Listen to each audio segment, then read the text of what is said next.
It was like 2 or 3 years, Yeah.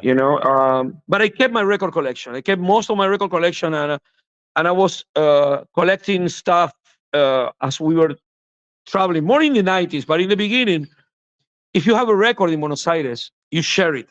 Because remember, this is the 80s. There was no info. There was a military junta Yeah. uh, working, fixing things in our country. So any information you had, you share it with people like you.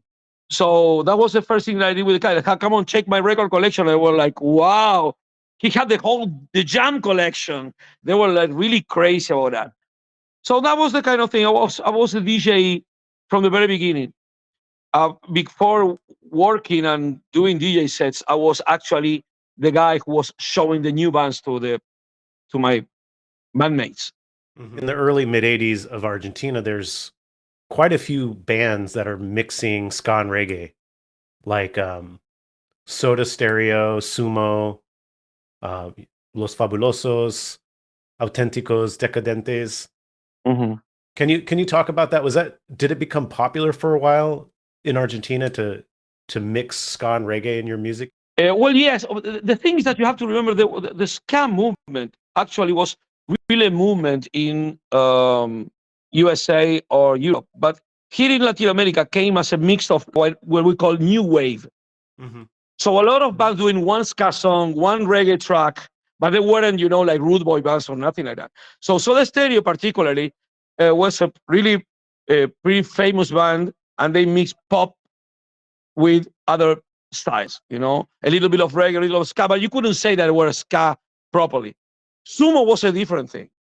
Sumo has a guy called Luca Prodam who used to live in Manchester, and he was really part of that scene of the Joy Division, New Order scene. He was actually one of the guys who was working there, really important guy. So he came along to Argentina because he was trying to leave his heroin addiction, and he made a big mistake coming to Argentina because he changed the heroin addiction to alcohol.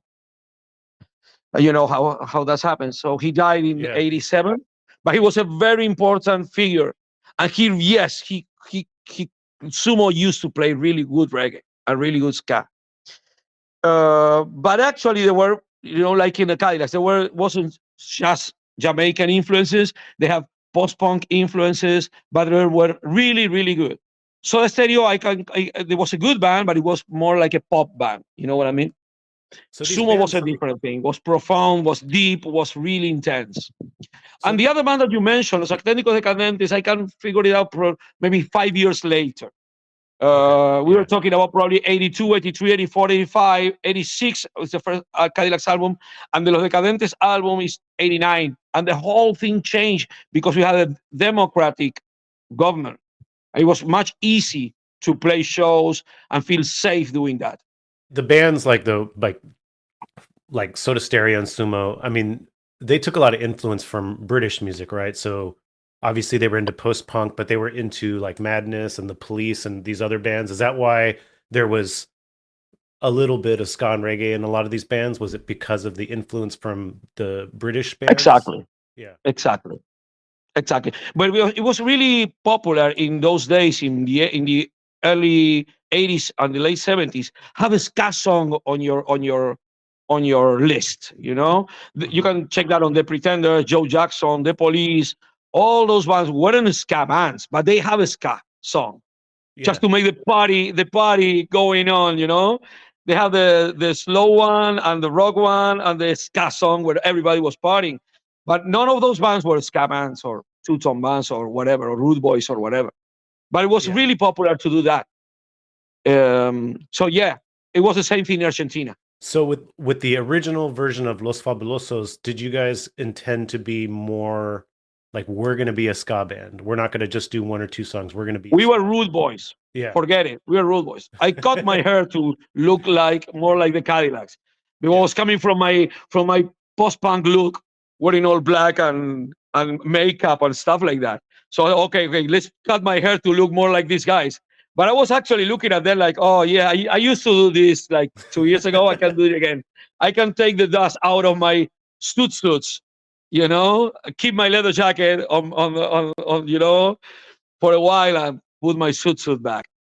But yeah, Cadillac definitely was trying in the first 2 years, 85, 86.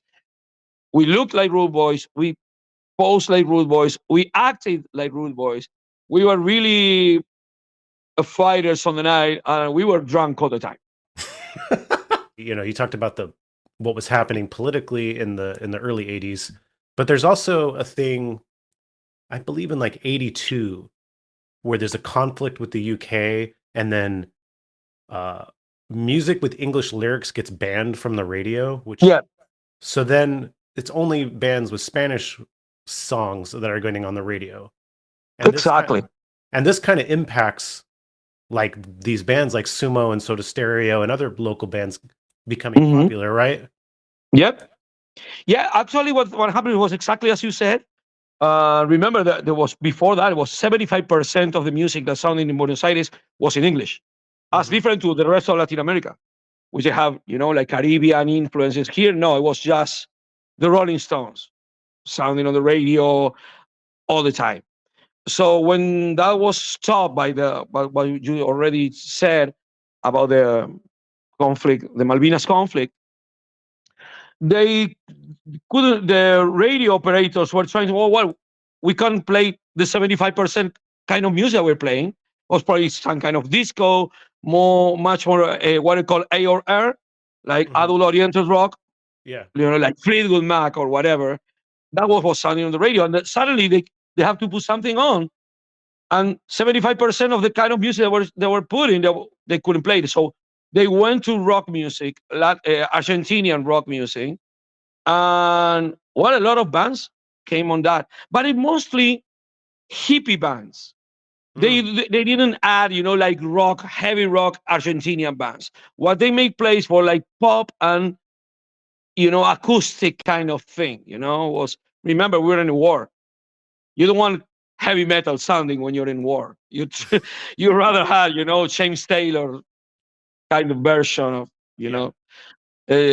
so it was really weird because suddenly during probably 1 year there was just Spanish music sounding on the radio, but it didn't change really much. It was kind of a funny thing. It wasn't like, oh, suddenly, well, there were a lot of bands playing in Buenos Aires. No. The night is still terrible, dangerous, and confusing. So when the Cadillacs are forming, what you guys are clearly, opposed to what's happening in the government. So where do you guys stand in terms of like writing lyrics and what you guys are about? Did you take a stand against these things in the government, or were you kind of scared to? Well, Cadillacs, as most of those bands, come from the punk scene. The punk rock scene in Buenos Aires was really, really good. Really good in the 80s. Really, really good. It became popular later and it wasn't so interesting. But in the very beginning, the punk scene was really, really good. The bands like Los Muertos, Los Violadores, Los Laxantes, Los Baraja, all those bands were really good. That was really dangerous. We used to say because I didn't have a phone in my house, I used to tell my dad, okay, I'm going to that neighbor. So if I'm not back at home at 9 a.m., go to the local police department in that neighbor and look for me. I'm going to be there. And that happened every night. We used to have shows, and the police came along with these big, buses, and they filled with the people with that, coming straight from the show. They put the bus in the entrance of the show. They open, so you get out of the bar and go straight to the bus, and they take you to the police station. That was pretty regular. So, but doing nothing, no, you weren't broken bottles, on people's head, nothing like that. We're just playing punk rock music. That was that. Maybe a little bit of pogo or slam dancing, but that was all. Anyway, you end up in jail. It didn't stop you. You didn't care. Yeah. I don't want to be. You know what boring life is? If you have a boring life, you'd rather go in jail instead of having, stay in your house. Yeah.